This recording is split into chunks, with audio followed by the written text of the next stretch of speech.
Bonjour les pirates, ici Maurice. Comme vous avez pu le remarquer, je ne fais plus partie de l'émission Go Pirate, puis ça va continuer comme ça pendant un certain temps parce que je suis en arrêt de maladie prolongée. Au cours des fêtes dernières, on m'a diagnostiqué un lymphome, qui est un type de cancer traitable. Donc, je vais passer mes prochains mois sur ces traitements-là, puis vous revenir en forme un peu plus tard. En parlant avec Olivier, on a décidé que ce serait bon que je fasse une petite capsule comme ça toutes les semaines, tant que je serais capable de le faire, pour parler de qu'est-ce que c'est que de vivre avec le cancer, pour qu'on puisse normaliser les conversations autour de la maladie.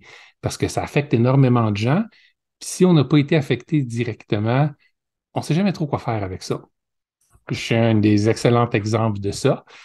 Par le passé, j'ai jamais vraiment su quoi dire aux gens qui m'annonçaient qu'ils avaient le cancer. J'ai jamais su comment agir autour d'eux autres. C'est correct. OK? D'abord, il n'y a rien que vous pouvez faire. Fait que faites juste prendre l'information.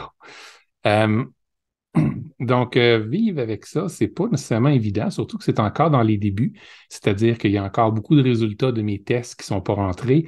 Donc, on a encore beaucoup d'interrogations. On ne sait pas à quel stade je suis. Le cancer, ça progresse selon 4 stades. Tout a la forme d'être un lymphome, mais on n'a pas la confirmation encore, ou ni même le type de lymphome. Il va venir avec les résultats de la biopsie que j'attends d'ici une journée ou deux. Vivre au quotidien à ce moment-ci avec le cancer n'est pas le fun, mais l'expérience va varier beaucoup d'une personne à l'autre. Pour certaines personnes, ils n'ont aucun symptôme jusqu'à temps qu'il soit très, très tard. Pour d'autres, ça arrive beaucoup plus vite. J'ai été chanceux dans ma malchance parce que mon symptôme principal est une boule qui a commencé à pousser dans mon torse, qui emprisonne ma trachée puis mon aorte et qui pousse sur un de mes poumons au point de l'écraser. C'est-à-dire que c'est tellement impossible à manquer. Je sais que c'est là. Et la raison pour laquelle j'ai été malade la majeure partie de l'année dernière, ben, c'était ça. Maintenant que j'ai pu voir visuellement de quoi ça a l'air à l'intérieur, je comprends beaucoup plus toutes les sensations que j'ai vécues ces derniers temps. Euh, Avec ça, ben, il y a d'autres effets secondaires. On s'entend, j'ai une fatigue extrême qui fait que présentement, je suis en train de dépenser toute mon énergie pour la journée. Puis dès que je vais avoir fini cette vidéo-là, croyez-moi, je vais être assis devant la télé jusqu'à temps que je vais me coucher à 6 heures ce soir. Euh, j'ai perdu énormément de poids au cours des 6 derniers mois. J'ai perdu 50 livres. C'est un 22-23 kilos là, pour nos amis européens. C'est beaucoup, surtout pour un gars qui n'a pas arrivé à perdre quoi que ce soit en 10 ans. Euh, j'ai des problèmes de peau, j'ai des problèmes de sueur nocturne. Bref, j'ai la série. Et puis ça, c'est avant même que mes traitements commencent, avant de pirer avec les traitements. Mais j'ai quand même hâte qu'ils commencent parce que les traitements vont aussi faire que ma boule va se mettre à diminuer, puis je vais être capable de vivre un petit peu mieux. Maintenant, combien de temps ça va durer, on ne le sait pas. Il y a des gens qui vont répondre très facilement au traitement, puis que la maladie va disparaître assez vite. Pour d'autres, ça va être plus long. Il peut y avoir plusieurs rounds de traitement.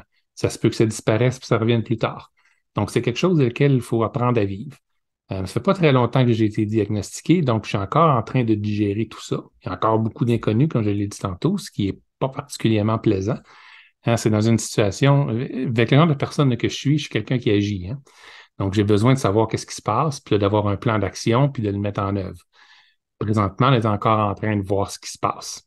C'est achalant, c'est long, je tourne en rond. Ben, pas beaucoup parce que je bouge pas beaucoup, honnêtement. Euh, mais le moral est là. Puis je sais qu'on va passer au travers, je sais que c'est guérissable, je sais que mes chances sont excellentes. Donc, donc c'est ça. Je vais essayer de passer à toutes les semaines, donner un état d'avancée de ma maladie, puis si possible, pouvoir discuter un peu avec Olivier de comment est-ce que c'est, puis de rendre ça un peu plus léger. En même temps, ça peut vous donner à vous qui n'avez pas eu l'occasion d'avoir quelqu'un qui a eu le cancer dans son entourage, d'apprendre un petit peu quoi dire et quoi pas dire aux gens qui sont cancéreux. Ça va être une bonne chose parce que je suis le premier à pouvoir dire, je ne l'ai jamais appris. J'ai eu des gens qui ont eu le cancer dans mon entourage et maintenant, je m'aperçois que je me suis mis le pied dans la bouche pas mal. Donc, on va pouvoir discuter tout ça de façon assez légère, rassurez-vous. Puis, vous allez pouvoir me voir aller mieux tranquillement, pas vite. Donc, j'aimerais finir cette semaine en remerciant tous ceux qui m'ont envoyé leurs meilleurs vœux. Ceux qui ne l'ont pas fait, sentez-vous pas coupable, c'est bien correct, j'en ai eu bien assez comme ça. Euh, Fait que c'est ça qui est ça. Je vais essayer de repasser, puis j'essaie d'être assez en forme, d'avoir assez de renseignements pour que ce soit intéressant comme conversation. Pour le moment, ben, je vais retourner sur mon divan parce que honnêtement, je ne bouge pas beaucoup de là ces temps-ci. Puis ben, je vous souhaite une bonne année, puis beaucoup de santé. Puis dites-vous une chose, si vous vous sentez vraiment pas bien, allez voir le médecin. S'il ne s'occupe pas de vous comme il faut, poussez un petit peu plus. Hmm? Depuis le printemps qu'on me dit que j'ai probablement long COVID, tout ce qu'il a fallu, c'est que quelqu'un prenne 2 secondes à faire une radiographie pour s'apercevoir que c'était pas mal plus grave que ça. Ça aurait pu être diagnostiqué au printemps passé. Mais bon, qu'est-ce que vous voulez, c'est comme ça, hein? Donc, soyez prudents avec ça. Faites attention à vous, puis on se revoit bientôt.